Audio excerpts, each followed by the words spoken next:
Back to my YouTube channel study with botanist. आज का topic है डिस्कवरी ऑफ वायरस, कि वायरस किस तरह डिस्कवर हुआ, इसकी हम हिस्ट्री देखते हैं। तो बाय लेट 18s हमें ये पता चल गया था, कुछ ऐसे बैक्टीरियोलॉजिस्ट थे जैसे कि लुईस पास्चर था, रॉबर्ट कोच था और इससे पहले जितने भी बैक्टीरियोलॉजिस्ट गुजरे थे उन्होंने बताया था कि जो बैक्टीरिया है वो क्या करते हैं, बीमारियां कॉज करता है।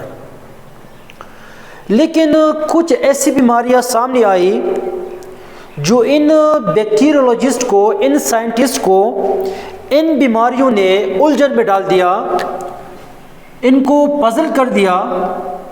ऐसी ही एक बीमारी हमारे सामने आई टोबैको प्लांट्स में। किस प्लांट्स में आई? टोबैको प्लांट्स में। अब अगर हम देखें, इधर मैंने एक टोबैको प्लांट्स बनाया है।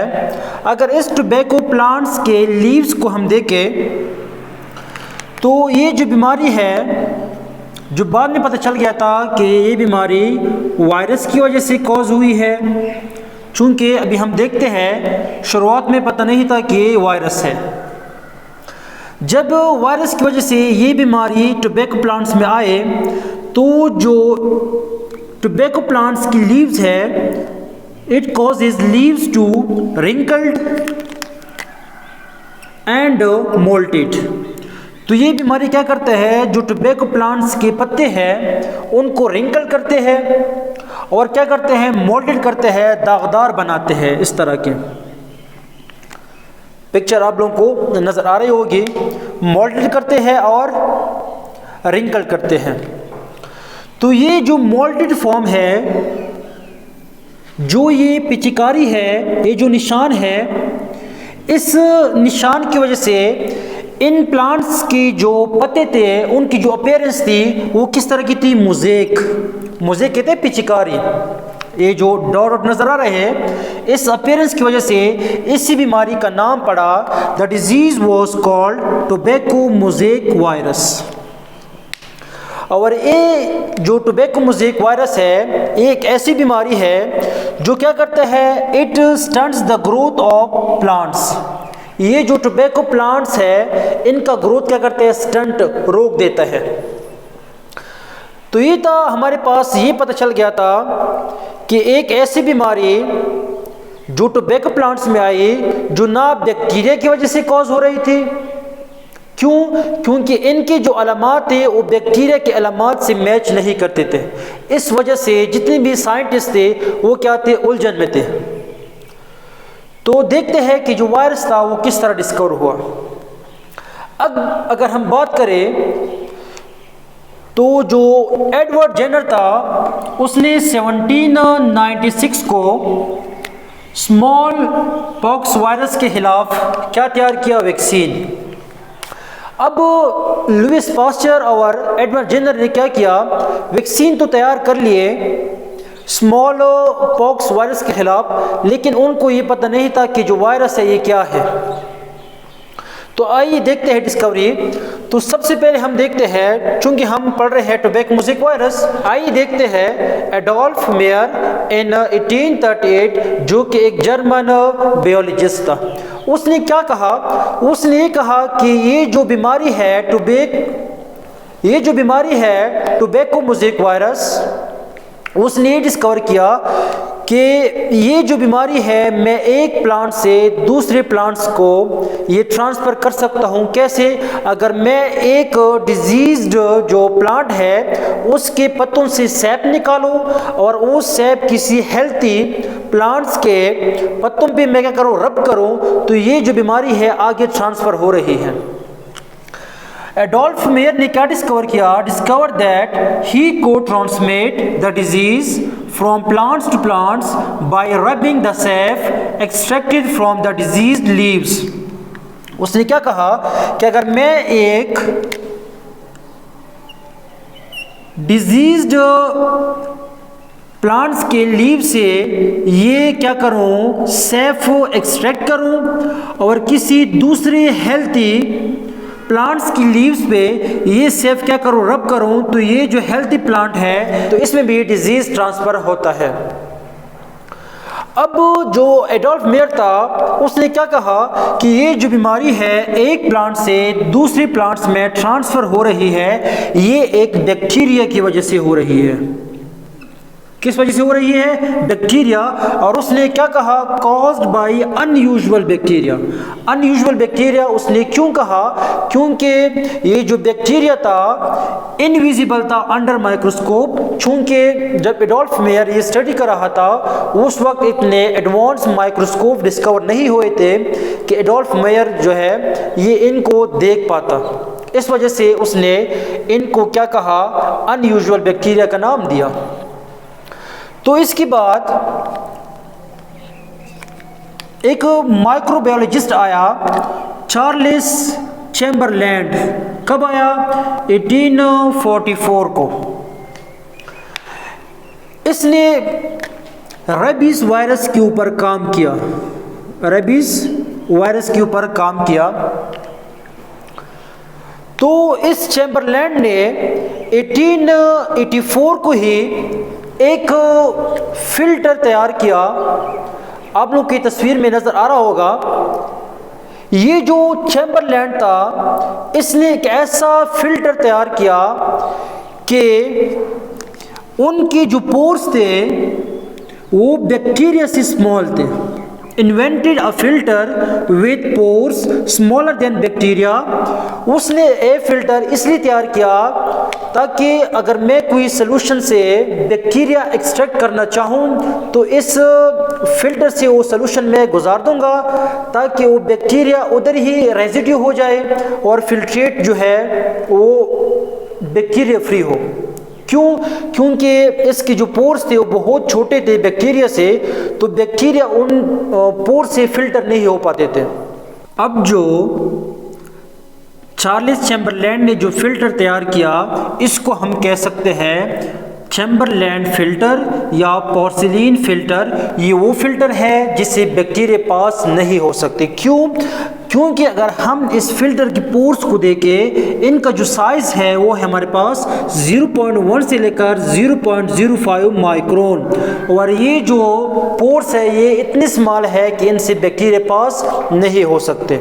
लेकिन जो वायरस थे वो इन पोर से भी स्मॉल थे, इस वजह से जो वायरस थे वो इन पोर्सिलीन फिल्टर या चैम्बरलैंड फिल्टर से फिल्टर हो गए। इस वजह से वायरस को क्या नाम दिया? फिल्टरेबल ऑर्गेनिजम्स का नाम दिया। Viruses were filtered through these pores and called filterable organisms. अब चैम्बरलैंड का जो काम था आगे किसने बढ़ाया? एक रशियन बायोलॉजिस्ट था जिसका नाम था इवानोस्काई। इसने 1892 को क्या किया कि जो इन्फेक्टेड प्लांट था उसका एक्सट्रैक्ट लिया, सेप लिया। उसने पहले इस इन्फेक्टेड एक्सट्रैक्ट को पहले पोर्सिलीन फिल्टर से क्या किया? फिल्टर किया। अब इसके जहन में क्या था कि चूंकि मैंने ये जो एक्सट्रैक्ट है, सेप है, इस पोर्सिलीन फिल्टर से फिल्टर किया, तो उसने क्या किया? उस फिल्ट्रेट को हेल्थी प्लांट्स की लीव्स पे क्या किया? रब किया। अब उसके जहन में क्या था? उसके जहन में था कि मैंने चूंकि जो सेप था पोर्सिलीन फिल्ट्रेट से गुजारा है, तो जिस वजह से बीमारी काज हो रही है वो फिल्टर नहीं होगा। लेकिन उसने क्या देखा? उसने ये देखा कि जो हेल्थी लीव्स थे वो भी क्या हो गए? इन्फेक्ट हो गए। तो क्या किया? इवानोस्काई ने चैम्बरलैंड का फिल्टर यूज़ किया। किस लिए?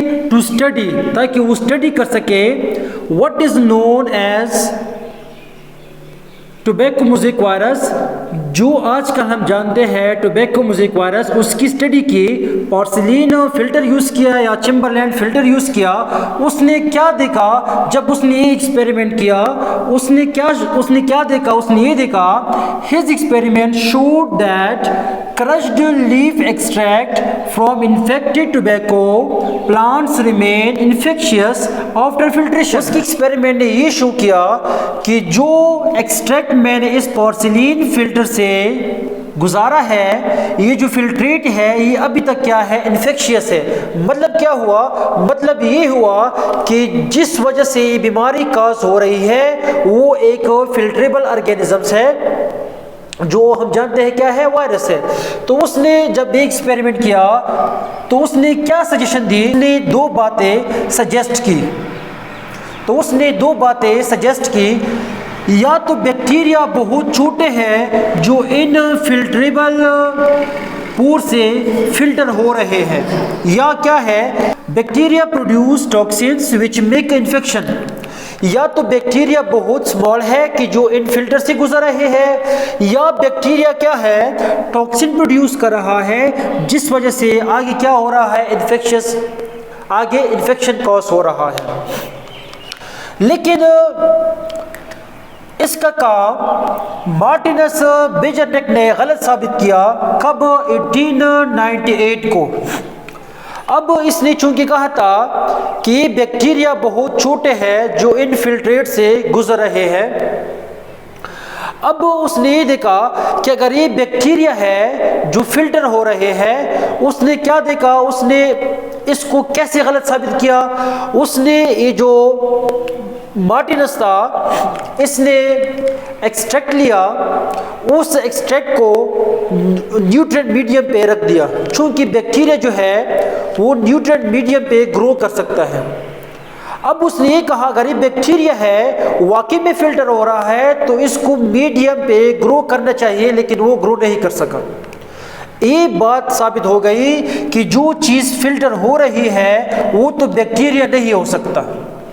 दूसरा उसने ये कहा कि ये क्या करते हैं, टॉक्सिन प्रोड्यूस करते हैं। अच्छा, अब उसने कहा अगर ये टॉक्सिन प्रोड्यूस कर रहा है तो उसने कैसे गलत साबित किया मार्टिनस ने, एवन स्काई को। इसने क्या किया, मुख्तलिफ प्लांट्स का एक्सट्रैक्ट लिया और वो एक्सट्रैक्ट उसने क्या किया, एक प्लांट से दूसरे प्लांट्स में रब करता रहा।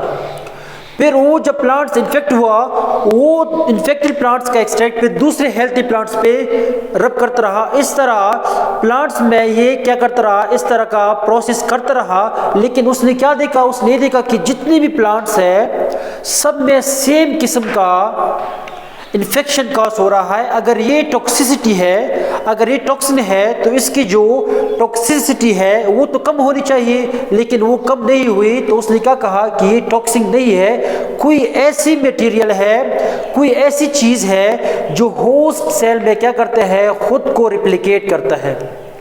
तो मार्टिनस ने क्या डिस्कवर किया, Martinus discover that infectious agent and filtrate can replicate but only in host, no growth on nutrient medium. ये सब कुछ करने के बाद उसने क्या किया, एक कंसेप्ट दिया वायरस का। अब इसी साल फेडरिच एंड पॉल 1898 इन्होंने सबसे पहले एनिमल वायरस को इसी तरह सेम फिल्ट्रेट से गुजारा और डिस्कवर किया mouth, foot and mouth disease की जो वजह है वो डिस्कवर की इसी साल।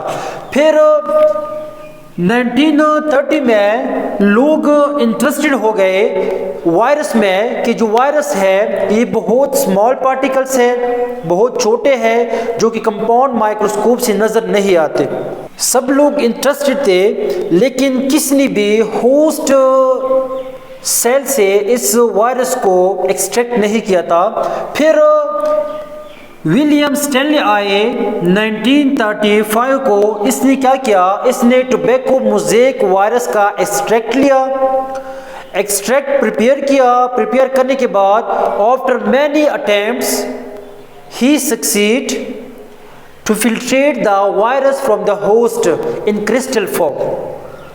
तो जो विलियम स्टैनली था इसने सबसे पहले वायरस को आइसोलेट किया, जो कि वो नज़र आ रहा था appeared as silvery crystals, crystals की फॉर्म में था।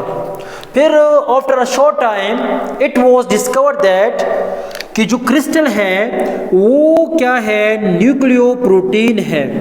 और वो न्यूक्लियोप्रोटीन किस तरह है, बिल्कुल उसी तरह का न्यूक्लियोप्रोटीन है जिस तरह प्लांट्स और एनिमल्स के क्रोमोसोम में पाया जाता है। इसके बाद जब इस क्रिस्टल को, टोबैको मोज़ेक क्रिस्टल को जब इलेक्ट्रॉन माइक्रोस्कोप में देखा गया तो जो टोबैको मोज़ेक वायरस था उसकी जो शेप थी वो क्या थी, रॉड शेप वायरस था। अब जब वो डिस्कवर हुआ तो फिर लोगों के जहन में ये क्वेश्चन आ गए कि जो प्यूरिफाइड फॉर्म में, क्रिस्टल फॉर्म में जो वायरस है वो तो डेड है। अगेन फिर विलियम स्टैनली ने काम शुरू किया कि ये लिविंग है और नॉन लिविंग है। उसने क्या किया, जो टोबैको मोज़ेक क्रिस्टल्स थे, जो प्यूरिफाइड क्रिस्टल्स थे, उसने क्या किया, उसने प्यूरिफाइड क्रिस्टल को वाटर में डिज़ोल्व किया और हेल्थी प्लांट्स के लीव्स पे रब करता रहा। जब लीव्स पे रब किया तो विलियम स्टैनली ने क्या देखा, विलियम स्टैनली ये देखा कि ये जो पानी है जिसमें प्यूरिफाइड क्रिस्टल डिज़ोल्व हुए हैं, ये क्या कर रहा है, हेल्थी प्लांट्स की लीव्स को इन्फेक्ट कर रहा है। तो इससे साबित हुआ जो वायरस है वो क्या है, लिविंग है। ऐसा लिविंग है कि जो सिर्फ होस्ट सेल पे खुद को रिप्लिकेट कर सकता है, बाकी क्रिस्टल फॉर्म में हम इसको नॉन लिविंग कंसिडर करते हैं। तो होप आप लोगों को डिस्कवरी ऑफ वायरस की समझ आ गई होगी। इंशाल्लाह नेक्स्ट लेक्चर में मिलते हैं।